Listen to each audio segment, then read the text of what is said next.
Hello everyone, unit 3 magnetism series में हम एक और वीडियो लेके आए हैं। इससे पहले हमने क्या क्या पढ़ा, मैग्नेटिक फील्ड क्या होती है, बायोट-सैवर्ट लॉ क्या है and magnetic field at the centre of a circular coil. और इस वीडियो में हम क्या पढ़ेंगे, इसमें हम पता करेंगे magnetic field due to a circular coil along its axis.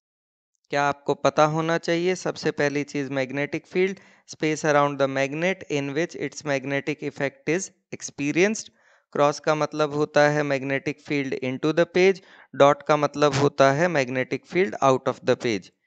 Unit of magnetic field, ये एसआई सिस्टम में होती है टेस्ला, सीजीएस सिस्टम में होती है gauss. Rules for finding out the direction of magnetic field, right hand thumb rule, और दूसरा आपका आता है Fleming's left hand rule. Biot Savart law, इसका मैथमेटिकल फॉर्म कहता है D B is equal to mu not by 4 pi I D L cross R upon R cube.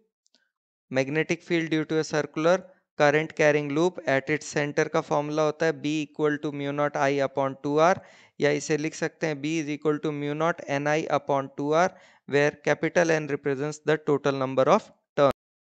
Magnetic field due to a circular coil along its axis, कई बार board में पूछा हुआ है तो काफ़ी इंपॉर्टेंट टॉपिक है। इसको डिराइव और अंडरस्टैंड करने की दो मेथड्स हैं। पहली मेथड देख लेते हैं। हमने कंसिडर किया कि हमारे पास एक सर्कुलर कॉइल है जिसका सेंटर हो गया ओ, रेडियस हो गया कैपिटल आर, इसमें आई का करंट फ्लो कर रहा है एंटी क्लॉकवाइज डायरेक्शन में। फिर late P be a point lying on the axis of the coil at a distance x from the center O। साथ ही साथ हमने कंसीडर किया कि सी पोजीशन के ऊपर हमारा एक करंट एलिमेंट है और ये करंट एलिमेंट पी से स्मॉल आर के डिस्टेंस के ऊपर लाई करता है। ये एंगल हो गया फाई, तो नीचे वाला भी आपका फाई हो जाएगा। ना according to Biot Savart law, magnetic field at P due to element at C, वो होगा d B is equal to mu not by 4 pi I D l sine 90 degree upon r square. अब यहाँ theta 90 degree क्यों है, क्योंकि dl जो है वो आपका yz के प्लेन में लाई कर रहा है, जबकि r जो है वो आपका x के प्लेन में लाई कर रहा है। इसको अगर आप 3D में इमेजिन करेंगे तो आपको इजीली समझ आ जाएगा कि dl जो है वो yz के प्लेन में है, जबकि r जो है वो आपके x के प्लेन में है। चलिए वापस आते हैं अपनी इसी इक्वेशन पे। साइन 90 तो आपका होता है 1।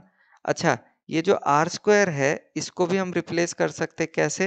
देखो, इस राइट एंगल ट्राइंगल में अगर पाइथागोरस थ्योरम लगाओगे तो आएगा small are square is equals to x square plus capital R square. तो हम यहाँ आर स्क्वायर को भी रिप्लेस कर देंगे। चलिए कर दिया, तो हमारा डी बी आ गया mu not by 4 pi I D L upon x square plus R square. इसकी डायरेक्शन होगी अलोंग पी एफ, तो ये हो गया डी बी, डायरेक्शन हो गई अलोंग पी एफ। अब हम क्या करेंगे, डी बी को रिजॉल्व करेंगे दो कंपोनेंट्स में। अब ये एंगल फाई है तो ये वाला भी फाई हो जाएगा। अगेन 3D में इमेजिन करोगे तो इजीली समझ आ जाएगा। ये एंगल फाई है तो ये हो गया डी बी कॉस फाई, और ये वाला हो जाएगा D B sine phi. Similarly अगर हम देखें कि हमारे पास एक करंट एलिमेंट है डी की पोजीशन पे, उसके कारण मैग्नेटिक फील्ड एट पी अगर निकालें तो वो हमारी आएगी D B dash is equal to mu not by 4 pi I D L upon x square plus capital R square, यानी कि सेम है जो एलिमेंट सी के वहाँ पे आई थी। मैग्नीट्यूड सेम है, लेकिन अगर डायरेक्शन की बात करें वो होगी अलोंग पी ई, यानी कि डी बी डैश की डायरेक्शन हो गई अलोंग पी ई। ये वाला एंगल फाई है तो यहाँ पे हमारा ये वाला एंगल फाई हो जाएगा। फिर हमने रिजॉल्व किया तो ये हमारे पास आ गया D B dash cos phi, और ये हो गया D B dash sine phi. ध्यान दीजिए पी पॉइंट के ऊपर डी बी कॉस फाई ऊपर की डायरेक्शन में है और D B dash cos phi नीचे की डायरेक्शन में। मैग्नीट्यूड दोनों का सेम है, डायरेक्शन ऑपोजिट है, तो एक दूसरे को कैंसिल आउट कर जाएंगे। ठीक, ऐसे ही और भी पॉइंट से निकालोगे तो उसमें आप देखोगे कि आपका cos फाई वाला कंपोनेंट कैंसिल हो जाएगा हर बार, सिर्फ क्या रहेगा, साइन कंपोनेंट।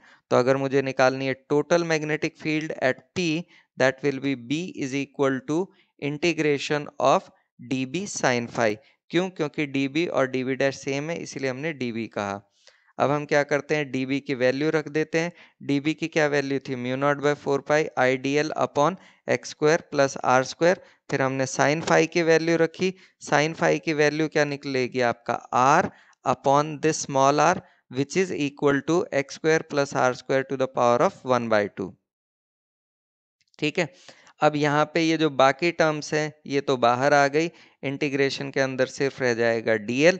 डीएल का आपका इंटीग्रेशन होगा 2 पाई कैपिटल आर।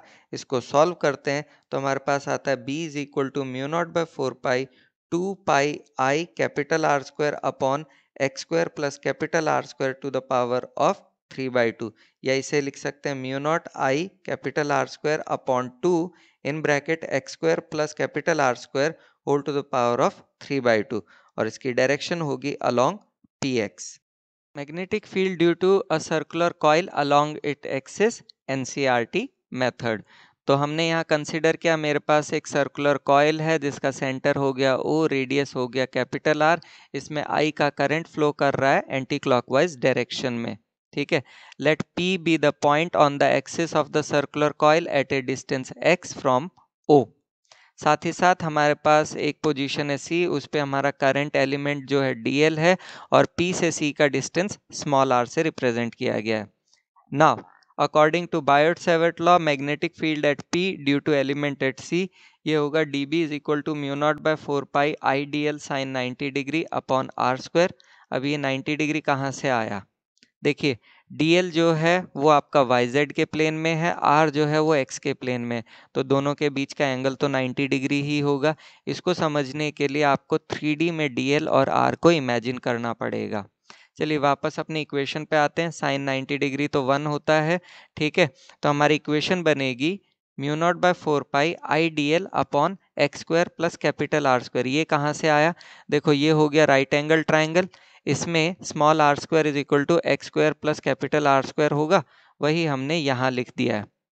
अच्छा dB ये हमारा रिप्रेजेंट हो गया, ये dB की डायरेक्शन हो गई। हम रिजॉल्व करेंगे dB को दो कंपोनेंट्स में, पहला आएगा dB x यानी कि x कंपोनेंट, दूसरा आएगा dB परपेंडिकुलर यानी कि परपेंडिकुलर कंपोनेंट। ठीक है, जब ये dB परपेंडिकुलर कंपोनेंट्स को जोड़ा जाता है तो वो कैंसिल आउट कर जाते हैं। ऐसा क्यों होता है? अब यहाँ ध्यान दो, ये जो हमारा dB निकला था और उससे हमने dB परपेंडिकुलर निकाला, वो इसके कारण था। सिमिलरली अगर मैं इसके कारण निकालूं तो dB परपेंडिकुलर आएगा नीचे की तरफ, सेम मैग्नीट्यूड ऑपोजिट डायरेक्शन, तो क्या होगा? कैंसिल आउट कर जाएगा। ऐसे ही और बाकी जगह भी जब आप निकालेंगे तो dB परपेंडिकुलर जो है जब उनको जोड़ोगे तो वो कैंसिल आउट कर जाएंगे। That means summation of dB perpendicular is equals to 0. Now dBx is equal to dB cos theta, इसमें हमने dB और cos थीटा की वैल्यू रखी और सॉल्व किया तो ये हमारे पास आता है dBx is equal to mu not I R d L upon 4 pi in bracket x square plus R square to the power of 3/2। Now total magnetic field at P that will be integration of dBx I. क्यों? क्योंकि ये x axis के along है इसलिए unit vector i लिखा है। हमने क्या किया? dB की x की वैल्यू पुट कर दी यहाँ पे, ठीक है, इसमें बाकी सब बाहर आ जाएंगे, dl सिर्फ अंदर रहेगा और dl का इंटीग्रेशन होता है 2 पाई r। इसको सॉल्व करते हैं तो ये हमारे पास आता है b is equal to mu not I are square upon 2 in bracket x square plus R square to the power of 3/2 I cap. ठीक है, डायरेक्शन निकालनी है तो वो हम राइट हैंड थंब रूल या vector form of Biot Savart law से निकाल सकते हैं। बाय द वे इस केस में तो वो एक्स एक्सिस के अलोंग है, वो ऑलरेडी हमें पता ही लग रहा है। चलिए कुछ स्पेशल केसेस डिस्कस कर लेते हैं। पहला आता है at the centre of the coil x equal to 0। Obvious सी बात है, अगर ये P पॉइंट O पे ही लाई करेगा तो x 0 हो जाएगा। उस सिनेरियो में आपका B आएगा mu not I upon 2r। याद करो magnetic field at the centre of A circular coil, यही रिजल्ट था ना। दूसरा, if P lies far away from the centre of the coil, simple भाषा में अगर x जो है वो कैपिटल R से बहुत ज़्यादा हो, उस सिनेरियो में x square plus R square को हम एक्स स्क्वायर लिख सकते हैं। इससे हमारा B आएगा mu not by 4 pi 2 pi I capital R square upon x cube. इसे लिख सकते हैं mu not by 4 pi 2 I A upon x cube. क्यों? क्योंकि हमने पाई आर स्क्वायर की जगह ए लिख दिया है। अच्छा, इसको लिख सकते हैं b is equals to mu not by 4 pi 2m by x cube. यहाँ पे जो m है इसे हम कहते हैं मैग्नेटिक डायपोल मोमेंट और इसका फॉर्मूला होता है m equal to I into A. So the current loop can be considered as a magnetic dipole having dipole moment equal to the product of the current through the coil and the area of the loop. Now अब हम compare करते हैं तो हमारी एक equation है E equal to 1/4πε0 2p upon x cube, और अब मैग्नेटिक वाली आ रही है B इक्वल टू μ0/4π 2m/x³। इन दोनों को कंपेयर करते हैं तो हम देखते हैं कि मैग्नेटिक डायपोल मोमेंट जो है वो एनालॉग है इलेक्ट्रिक डायपोल मोमेंट का। अच्छा, फिर magnetic field lines due to a current loop, इसका अगर हम बनाएं तो इस तरह का कुछ डायग्राम बनता है। एनसीईआरटी क्वेश्चंस कर लेते हैं टॉपिक के ऊपर बेस्ड। पहला, for a circular coil of radius r and n turns carrying current I, the magnitude of the magnetic field at a point on its axis at a distance x from its center is given by B is equal to mu naught I r square n upon 2 in bracket x square plus r square to the power of 3 by 2. Show that this reduces to the familiar result for field at the center of the coil. तो हमें क्या given है, B equal to mu not I are square N upon 2 in bracket x square plus R square to the power of 3/2 at the centre of the coil x equal to 0। तो हमने x की जगह यहाँ 0 put किया, उसको solve किया तो हमारे पास आता है B equal to mu not N I upon 2r which is the magnetic field at the centre of the coil. Next question, consider two parallel coaxial circular coils of equal radius r, number of turns n, carrying equal currents in the same direction and separated by a distance r.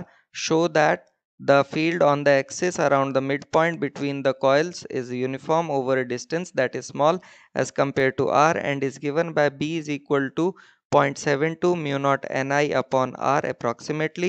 Such an arrangement to produce a nearly uniform magnetic field over a small region is called as Helmholtz coils. तो question के हिसाब से ये पहली coil हो गई C, इसका centre हो गया O1, रेडियस R और current I anti clockwise direction में।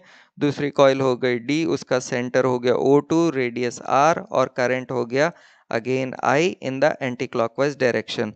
इन दोनों कॉइल्स के बीच क्या हो गया, डिस्टेंस R, इन दोनों के बीच का सेंटर हो गया O, इसका मतलब ये दोनों डिस्टेंस हो गया r/2 r/2।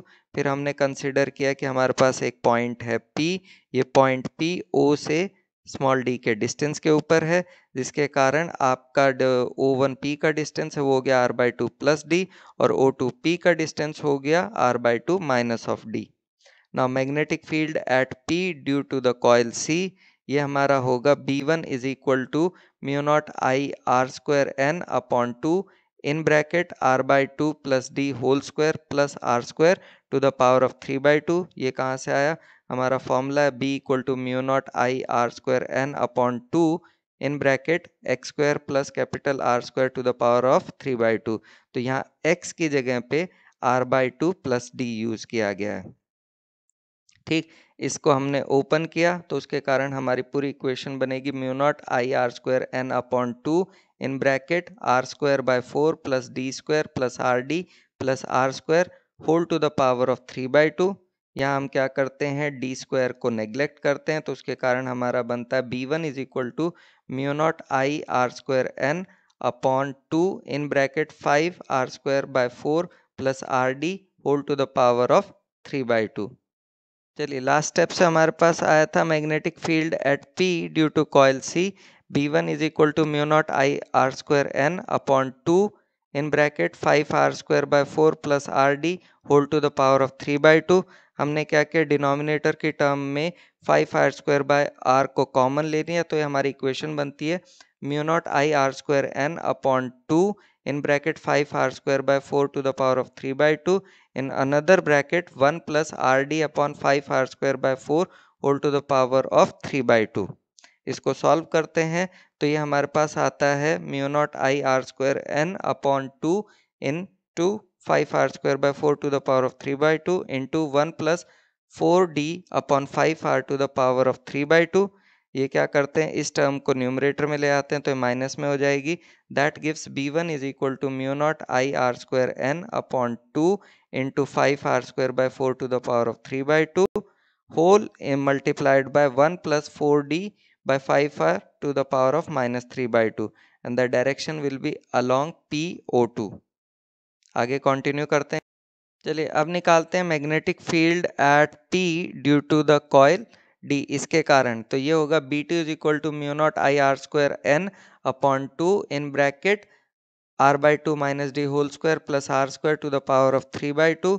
इसको हमने ओपन किया तो ये हमारे पास आता है mu not I are square N upon 2 into R square by 4 plus d square minus R d plus R square to the power of 3/2। हमने क्या किया, यहाँ से डी स्क्वायर को नेग्लेक्ट किया तो ये आ गया mu not I are square N upon 2 in bracket 5 are square by 4 minus R d to the power of 3/2। Next step में हम क्या करेंगे, 5 आर स्क्वायर बाय 4 को कॉमन ले लेंगे तो ये हमारे पास आता है mu not I are square N upon 2 into 5 are square by 4 to the power of 3/2 into 1 minus R d upon 5 are square by 4 to the power of 3/2। इसे सॉल्व करते हैं तो आता है B2 is equal to mu not I are square N upon 2 into 5 are square upon 4 to the power of 3/2 into 1 minus 4d upon 5 R to the power of 3/2। इस वाली term को ऊपर ले जाएंगे तो ये बन जाएगी mu not I are square N upon 2 into 5 are square by 4 to the power of 3/2 whole multiplied by 1 minus 4d by 5r to the power of minus 3/2 and this is along PO2। आगे continue करते हैं। Total magnetic field at P निकालें तो वो आपकी होगी B equal to B1 plus B2। B1 और B2 की वैल्यूज पुट की तो हमारे पास mu not I are square N upon 2 into 5 are square by 4 to the power of 3/2 common आ गया, ब्रैकेट में आ गया 1 plus 4d by 5r to the power of minus 3/2 plus 1 minus 4d by 5r to the power of minus 3/2। ठीक है, तो इसको हमने पाइथागोरस थ्योरम से सॉल्व किया तो यह आता है mu not I are square N upon 2 in bracket 5 are square by 4 to the power of 3/2। तो पहले से ही कॉमन था, ब्रैकेट को अगर सॉल्व करते हैं तो आता है 1 minus 3/2 into 4d by 5r plus 1 minus minus 3/2 into 4d by 5r। इसमें पाइथागोरस यूज की है, कुछ भी नहीं किया, पहली टर्म को वैसे का वैसा लिखा, ठीक है, पावर को नीचे लाए, सेकेंड टर्म से मल्टीप्लाई किया। सिमिलरली यहाँ पे पहली टर्म को वैसे का वैसा लिखा, पावर को नीचे लाए, सेकेंड टर्म से मल्टीप्लाई किया, दैट्स इट, और कुछ नहीं है।